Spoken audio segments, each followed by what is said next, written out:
بسم اللہ الرحمن الرحیم۔ السلام علیکم ناظرین۔ آخر کار وہ وقت آ چکا ہے جب 2000 سال کے بعد آخری بار ہیکل سلیمانی کو دوسری مرتبہ تباہ کیا گیا۔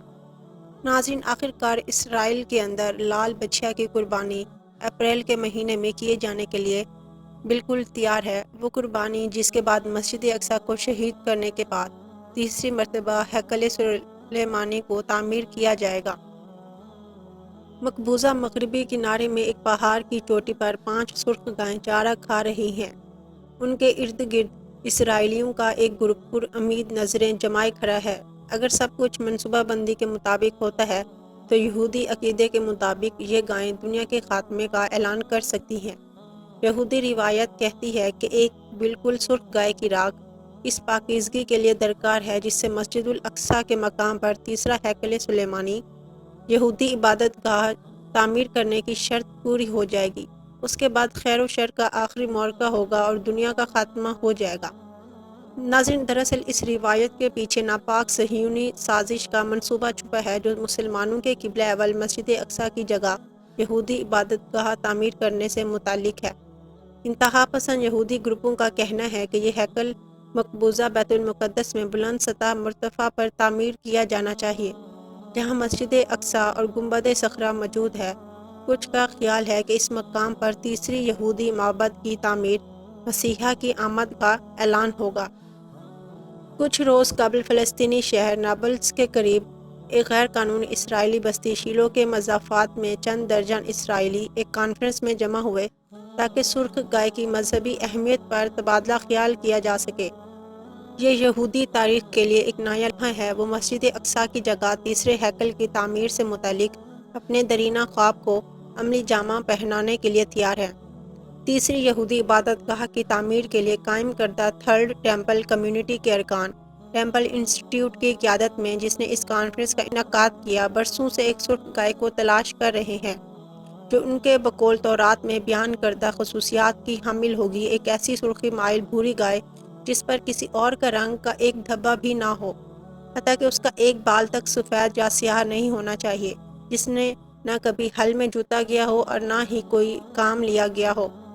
اور ایسی ہی سرخ گائے امریکی ریاست ٹیکساس سے لائی گئی تھی اور ان کی پاکیزگی کو برقرار رکھنے کے لیے انہیں خاص حالات میں پالا گیا۔ 100 دن مکمل ہونے کے موقع پر ایک تقریر کی۔ اس تقریر میں انہوں نے بتایا تھا کہ اسرائیل پر حملہ کرنے کے فیصلے کا سرخ گایوں کی درآمد اور اس کے پیچھے چھپے یہودی منصوبے سے براہ راست تعلق تھا۔ ناظرین، جو ترجمان کے بقول پوری فلسطینی قوم کے جذبات کے خلاف جارحیت ہے۔ اور آج کی اس ویڈیو کے اندر ہم بات کریں گے کہ مسجد الاقصی کو شہید کر کے یہودی کیا کرنا چاہ رہے ہیں اور اس پر کس طرح سے ہیکل سلیمانی تھرڈ ٹیمپل کی تعمیر کریں گے، جو کہ یہودی قوم کے لیے اتنا ہی مقدس اور اہم ترین ہے جتنا مسلمانوں کے لیے خانہ کعبہ۔ ناظرین، یہودی اس کے بارے میں مانتے ہیں کہ یہاں پر موجود یہ پتھر اس کائنات کا مرکز یا سینٹر ہے۔ اسی پتھر پر آدم علیہ السلام کو پیدا کیا گیا۔ اسی جگہ پر حضرت ابراہیم علیہ السلام نے اپنے بیٹے کی قربانی کی کوشش کی، جس کی جگہ پر مینڈھے کو لا کر رکھ دیا گیا۔ اس قربانی کے بعد تیسری عالمی جنگ کی پیشن گوئی تورات اور تلمود کے اندر بیان کی گئی ہے۔ ناظرین، جس کا ذکر انجیل مقدس اور اسلامی روایت کے اندر یعنی حدیث مبارکہ کے اندر بھی موجود ہے۔ حدیث مبارکہ کے اندر اس کو کہا گیا ہے، جنگ ہرمجدون ستمبر 2023 میں، یعنی آج سے 6 مہینے پہلے، اسرائیل کے اندر 2000 سال کے بعد 5 لال بچے کو امریکی ریاست ٹیکساس سے $5 لاکھ دے کر اسرائیل میں منگوا لیا گیا ہے، جہاں پر انتہائی احتیاط کے ساتھ ان کی نگرانی کی جا رہی ہے اور انہیں مسجد الاقصی کے بالکل سامنے موجود پہاڑ ماؤنٹ اولیو پر مسجد کے سامنے قربان کیا جانا ہے۔ اور اس قربانی کے فوراً بعد یہودی قوم اپنے خانہ کعبہ یا پھر ہیکل سلیمانی کی تیسری مرتبہ تعمیر کو شروع کر دیں گے۔ اور اب اس قربانی کے اندر بہت ہی کم وقت باقی ہے، جب اس ٹائم تک اسرائیل نے غزہ پر حملہ نہیں کیا تھا، کیونکہ وہ اکتوبر 2023 کے اندر کیا گیا۔ اس وقت لوگوں کے لیے یہ سمجھنا مشکل تھا کہ اتنا جلدی آخر یہ سب کچھ کیسے ہوگا، کہ اسرائیل حماس یا فلسطینیوں کی موجودگی اور مزاحمت کو کیسے روک پائے گا۔ ناظرین، مسلم دنیا کا پریشر کیسے برداشت کرے گا، لیکن آپ دیکھیں کہ اس نے یہ سب کچھ برداشت کر کے دکھایا۔ اس وقت غزہ کے 5 حصوں میں سے الرفا کے اندر مظلوم فلسطینی پناہ لیے ہوئے ہیں۔ لیکن اسرائیل یہاں پر بھی مسلسل فضائی ٹریک کر رہا ہے۔ 18 لاکھ لوگوں میں سے 15 لاکھ لوگ ایک ایئرپورٹ جتنی تنگ جگہ کے اندر قیدیوں کی طرح زندگی گزارنے پر مجبور ہیں۔ یہاں پر بنیادی انسانی ضرورتیں، کھانا پینا، میڈیکل تک کی سہولیات موجود نہیں ہیں۔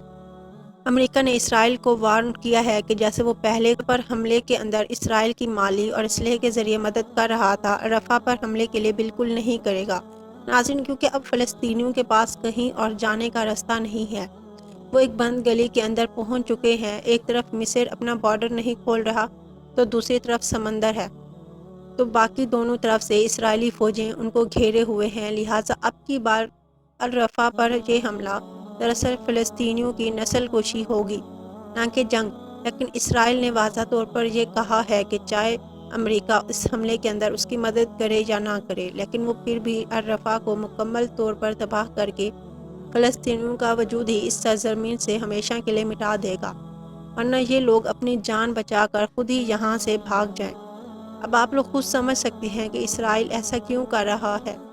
ناظرین، ظاہر سی بات ہے کہ تھرڈ ٹیمپل کی تیاری کے لیے وہ نہیں چاہتا کہ اس دوران کسی بھی طرح سے غزہ سے ان کو مزاحمت کا سامنا کرنا پڑے، لہٰذا ان کا پتہ ہی ہمیشہ کے لیے صاف کر دے۔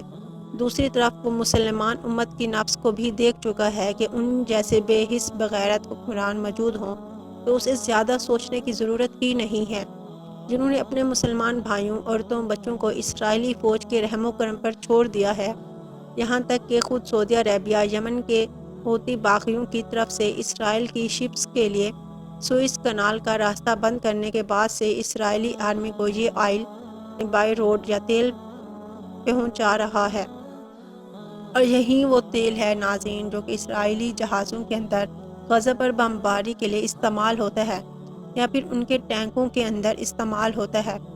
بحرین، قطر، یمن، لبنان، اردن نے کافی حد تک غزہ کی مالی مدد تو کی ہے، لیکن سعودی عربیہ، UAE اور ایجپٹ یعنی مصر جیسے ملک ٹوٹلی بے حس ہو چکے ہیں۔ پوری مسلم دنیا کو تو چھوڑ دیں، اگر صرف عرب ممالک ہی اکٹھے ہو کر اسرائیل کے خلاف ایک طاقت بن جائیں اور اس کا بائیکاٹ کر دیں تو ناظرین اس کا وجود ایک دن بھی باقی نہیں رہ سکتا۔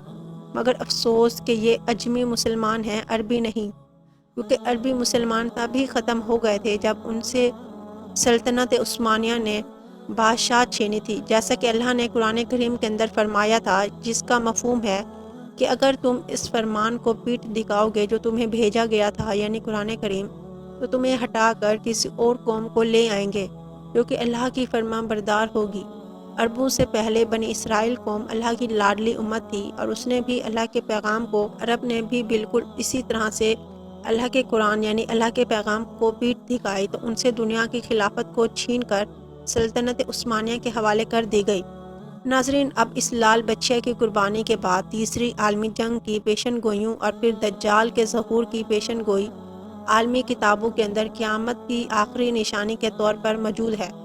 یہودی قوم جس آخری مسیح کی 2000 سال سے منتظر ہے، وہ تورات کی پیشن گوئی کے مطابق حضرت عیسیٰ علیہ السلام تھے، جنہیں اس قوم نے سازش کروا کر رومی بادشاہ کے حکم پر سولی پر لٹکانے کی کوشش کی، لیکن اللہ نے انہیں زندہ آسمانوں پر اٹھا لیا، اور اب کی بار جو مسیح ان کا تیسری جنگ کے بعد ان کا بادشاہ بن کر سامنے آئے گا، وہ دراصل جھوٹا مسیح یعنی دجال ہوگا۔ اس کا خاتمہ کرنے کے لیے حضرت عیسیٰ علیہ السلام دنیا کے اندر واپس آئیں گے، کیونکہ اللہ کے رسولوں کو ان کا پیغام پہنچانے سے پہلے قتل نہیں کیا جا سکتا، لیکن اس بار وہ رسول نہیں بلکہ رسول اللہ کا امتی بن کر دنیا کے اندر واپس آئیں گے، اور اس فتنے عظیم یعنی دجال کا خاتمہ کریں گے، جسے ختم کرنا کسی اور کے بس میں نہیں ہوگا۔ ناظرین، وہ دین اسلام کو پوری دنیا پر نافذ کریں گے۔ حضرت عیسیٰ علیہ السلام اس وقت دمشق کے ایک جامعہ مسجد پر آسمان سے فرشتوں کے کندھوں پر ہاتھ رکھ کر تشریف لائیں گے، جب امام مہدی علیہ السلام اور ان کی فوج کو دجال اور اس کی فوج نے دمشق کے ہی کسی مقام پر کسی جگہ پر گھیر لیا ہوگا۔ حدیث مبارکہ کے مطابق امام مہدی علیہ السلام کا ساتھ دینے کے لیے یا پھر ان کی فوج کے اندر جو کالے جھنڈوں کی جماعتیں شامل ہوں گی، وہ عرب کے مشرق یعنی آج کے ہندوستان، پاکستان، ایران، افغانستان کی طرف سے آئیں گی، جنہیں اس وقت خراسان کہا جاتا تھا۔ اللہ کے رسول نے فرمایا تھا، ان فوجوں کا رخ کوئی پھیر نہیں سکے گا، ان کو کوئی نہیں روک سکے گا، یہاں تک کہ وہ ایلیا یعنی یروشلم کے اندر جا کر موجودہ اسرائیل میں جا کر امام مہدی علیہ السلام سے ملاقات کریں گی، ان کی فوج میں شامل ہو کر امام مہدی علیہ السلام کی خلافت کو قائم کریں گی۔ اب اس پیشن گوئی کے مطابق یہاں پر یہ بات سمجھنا انتہائی ضروری ہے کہ یقیناً اس وقت خراسان کے اندر خلافت کا نظام قائم ہو چکا ہوگا، تبھی تو وہ فوجیں امام مہدی علیہ السلام کا ساتھ دینے کے لیے یا پھر ان کی مدد کرنے کو پہنچیں گی۔ ناظرین، اللہ کے رسول نے فرمایا تھا کہ اگر تمہیں گھٹنوں کے بل گھسیٹ کر بھی جانا پڑے تو امام مہدی علیہ السلام کی فوج کے اندر شامل ہو جانا، کیونکہ وہ جنتی لشکر ہوگا۔ افغانستان میں حال ہی میں اسلامی خلافت کا نظام، پاکستان کے اندر ڈکٹیٹرشپ کے خاتمے کے اشارے، ہندوستان کے اندر مسلمانوں پر بڑھتے فسادات، کیا یہ سب کچھ بلا وجہ ہو رہا ہے؟ نہیں، بالکل نہیں، بلکہ یہ تمام حالات ویسے ہی بن رہے ہیں کہ یہ حالات ایک ایسی فوج کو تیار کریں گے جو کہ اکٹھے ہو کر خراسان سے نکلے گی اور امام مہدی علیہ السلام کے ساتھ مل کر یروشلم شہر کو اور مسجد الاقصی کی جگہ کو آزاد کروائیں گے، جہاں پر اس وقت تیسری مرتبہ ہیکل سلیمانی بن چکا ہوگا، اور یہاں پر ہوگی وہ تیسری عالمی جنگ جس کے بارے میں اللہ کے رسول صلی اللہ علیہ وآلہ وسلم نے فرمایا تھا کہ اتنی خون ریز ہوگی کہ اگر ایک شخص کے 100 بیٹے ہوں گے تو 99 اس میں قتل ہو جائیں گے، صرف اور صرف ایک باقی رہے گا۔ لیکن اس خون ریز جنگ کے بعد یا پھر مشکل کے بعد اللہ تعالیٰ آخرکار مومنین کو یا مسلمانوں کو فتح دے گا۔ عیسائی اور منافقین شکست کھا کر بھاگیں گے اور یہودی فوج ہر برکت کے درخت کے اندر پناہ لے گی، جس کا وہ آج جگہ جگہ پر اسرائیل یا یروشلم کے اندر پورا باغ لگا چکی ہے۔ اس تیسری عالمی جنگ کے فتح کے بعد اور دجال کے قتل کے بعد حضرت عیسیٰ علیہ السلام پوری دنیا پر ایک ہی حکومت کو نافذ کریں گے۔ اس وقت پوری دنیا میں صرف ایک ہی دین ہوگا، یعنی دین اسلام، اور اس کے بعد قیامت کا آغاز ہوگا۔ اب خود اندازہ لگائیں کہ ہم ہی قیامت کے کتنا قریب پہنچ چکے ہیں۔ یہ فکر کی بات نہیں بلکہ خوشی کی خبر ہے، کیونکہ ہم نے اپنی زندگی کے اندر ان پیشن گوئیوں کو پورا ہوتے ہوئے اپنی آنکھوں سے دیکھ لیا۔ ناظرین، ہمارے پاس سوچنے کے لیے ابھی بہت وقت ہے کہ ہم اپنی آخرت کی فکر کریں، اللہ تعالیٰ کو راضی کریں، اور اس جنگ کے بعد ایک لمبا امن و سکون کا دور بھی آنے والا ہے، ہم انسان چاہیں یا نہ چاہیں۔ ہمیں موت تو ویسے بھی ایک نہ ایک دن آنی ہے، تو کیوں نہ ہم ان خوش نصیب لوگوں کے اندر شامل ہو جائیں جو ہمیشہ کی جنت کا سودا کریں، جو امام مہدی علیہ السلام کے ساتھی اور رسول اللہ صلی اللہ علیہ وآلہ وسلم کے فرمان کے مطابق جنتی گروہ کے اندر شامل ہوں گے، جنہیں آپ نے خود جنت کی بشارت دی۔ اللہ تعالیٰ ہمیں سمجھنے کی اور نیک عمل کرنے کی توفیق عطا فرمائے، آمین۔ ناظرین، امید کرتی ہوں آج کی یہ ویڈیو آپ کو پسند آئی ہوگی۔ مزید اس طرح کی ویڈیوز کے لیے ہمارے چینل کو سبسکرائب کر دیں۔ ملتے ہیں آپ سے نیکسٹ ویڈیو میں، تب تک کے لیے اللہ حافظ۔